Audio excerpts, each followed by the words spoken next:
Cancer, hi! Welcome to Mr. Queen PH. At ito ang inyong monthly reading for December 2025. Ayan.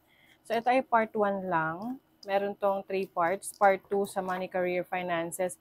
At part 3 naman sa inyong love life. So make sure to subscribe, follow, like, share para updated kayo sa susunod na mga readings. Okay? So, paalala lang, ang reading na to ay general readings. Maaari kayo makarelate, maaring hindi. Just take what resonates. Let's see what's the energy para sa mga Cancerian ngayong December. December 2025 for Cancerians. Let's see the energy. Okay. Oh, you have the Emperor. Ito yung pagiging seryoso, no? Maaaring may mga goals kayo ngayong December na talagang ipo-focus nyo yung attention nyo doon. Magkakaroon kayo ng disiplina, ng structure, ng plano. So, kumbaga, hindi lang siya basta pagpaplano, no? Ano rin siya, execution. May gagawin ka rin na action. Ayan. You also have the Apprentice of Pentacles. This is about learning. So, isa to sa mga gagawin mong plano, pag-aaral, pagdadagdag ng kaalaman. Yung pag-aaral naman, di lang naman yan sa school, no? Pwede tong research, panonood ng mga videos para ikaw ay matuto, o kaya pagbabasa ng libro, anything na makakatulong para mapaunlad mo yung kaalaman mo. Especially sa negosyo or kung meron kang gustong improve na trabaho, career mo, ayan, nag-aaral ka. O you have the 4 of Wands, this is financial stability rin, lalo na sa home life, family life ninyo. So pwedeng sa family ninyo, merong mga good news kasi may celebration dito eh. Pwedeng, let's say, asawa mo, anak mo, merong mga achievements sa trabaho nila, sa career nila, na will also bring abundance sa inyong family.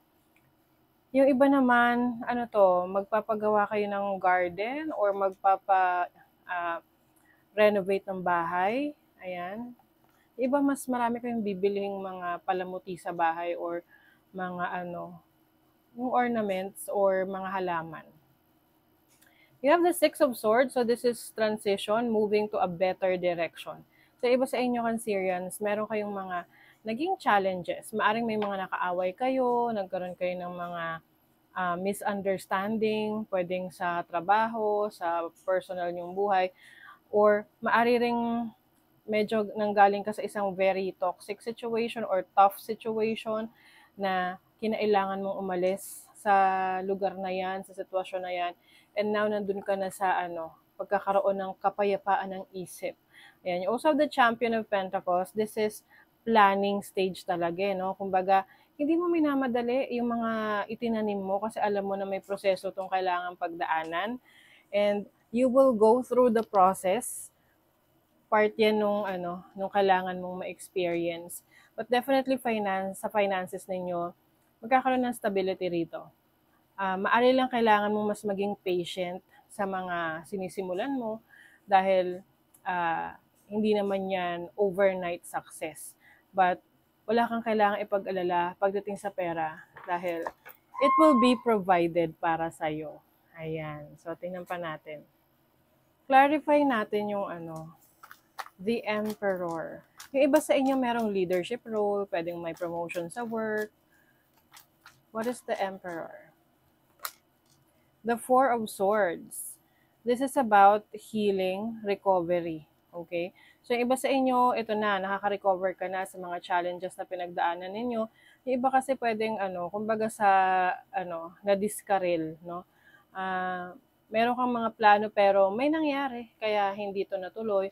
Or, may mga pumigil. Minsan ganun kasi, may mga pinaplano tayo, tapos biglang may sasagabal dyan. So, ngayon, na-overcome mo na yon. Nandun ka na sa recovery period.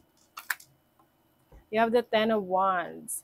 Medyo challenging sa'yo yung pag-gather ng information, learning, starting again. But ang importante kasi dito is yung willingness mo, yung commitment mo. Medyo mahirap siya, pero alam kong kayang-kaya mo yan. Ayan, the Ten of Wands. kumbaga malapit mo na siyang, malapit mo na ma-achieve. Kailangan lang consistent ka talaga at alam mo kung ano yung mga goals mo. Kasi mahirap naman na mag-achieve ng isang bagay kung hindi mo alam kung ano yung goal mo, 'di ba? Kaya mas maganda na isusulat mo kung ano yung mga goals mo sa buhay, especially ngayong December, ano yung gusto mong ma-achieve ngayong December, and make it realistic, no? Yung ano naman, yung achievable. Kasi ikaw rin yung mahihirapan kapag masyadong tinaasan mo yung ano, goal mo. Tapos mas mape-pressure ka, ang ending nun, it's either ma-burnout ka, mapagod ka, or parang ma-disappoint ka. So, yung ano lang, realistic para sa'yo. O, Ace of Cups. Some of you, Cancer, merong new member ng family. Pwedeng ikaw, buntis, or asawa mo buntis, or sa family ninyo. It's either buntis or manganganak. Kasi this is a new source of happiness, no, sa family. Yung iba naman bagong kasal, or nagsasama na kayo, or you want to be in a live in a ano, yung isang sarili nyong bahay, no, with your person. You have the Strength card, lakas ng loob, Leo energy. This is confidence. Malaking tulong sa'yo yung confidence mo sa sarili mo to move past any hurdles, yung mga malagpasan mo yung mga challenges mo. I also see you na mas magiging ano ka, center of attention ngayong December, pwedeng sa work mo or sa community nyo. You have Temperance. Ito yung sinasabi ko sa inyo na ano, patience, no? Patience is a virtue, sabi nga nila. This is waiting for the right time. And at the same time, ginagawa mo rin yung actions na kailangan mong gawin para ma-achieve mo yung mga goals mo. 'Di ba? Para ano, mas ma-celebrate mo yung mga success mo dahil alam mo na pinaghirapan mo yun. 'Di ba? Ayan, no? Uy, community, new direction.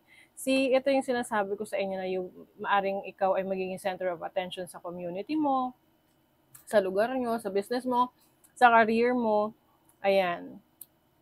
Perfect timing. Oh, ayun. Meron ding new direction for you.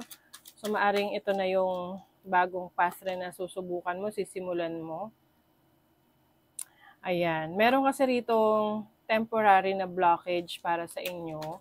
Kaya ito yung kailangan nyo ring ma-realize. Ano yung mga bagay na pumipigil sa'yo para masimulan mo or magawa mo yung iyong mga goal sa buhay. Contemplation. Yes. Taking a break. Yung iba kasi masyado ring overwork. Yung bang you become too hard on yourself na sobrang laki ng responsibility na binibigay mo sa sarili mo to the point na ikaw mismo nahihirapan ka na rin. So just take a break. Oo. Kailangan mo yung pahinga na yan. At bigyan mo ng oras at panahon yung sarili mo. Like example, 30 minutes a day para mag-meditate. Yung alam mo, wala kang masyadong iniisip to clear your head. Kasi pag clear yung isip mo, maraming mga bagong ideas na papasok. Justice, this is balance in your life. Justice is also about karma. So, kung ano yung itinanim, yun yung aanihin. 'Di ba? So, ngayon, ano ba ang itinatanim mo? Para alam mo kung ano yung aanihin mo ngayong December. O, meron na namang confidence. Confidence is your key to success. Yes, magtiwala ka sa kakayanan mo.